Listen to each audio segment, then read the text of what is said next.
पहले हमास, फिर हिजबुल्लाह, इसके बाद हूथी और अब इजराइल से भिड़ने के लिए लेबनान पहुंच चुकी है बेहद खतरनाक और एलीट फोर्स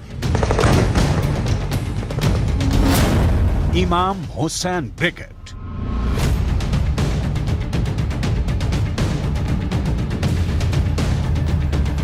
इजराइल के सैनिक 24 घंटे हर सेकंड आंखों में तेल डालकर इजराइल और लेबनान की बॉर्डर की सुरक्षा कर रहे हैं। और ऐसे वक्त में इजराइल को एक बड़ी खबर मिली है।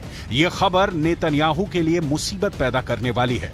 इमाम हुसैन ब्रिगेड को सीरिया से लेबनान में शिफ्ट किया जा चुका है और लेबनान के अंदर इस वक्त इमाम हुसैन ब्रिगेड को मौजूद बताया जा रहा है।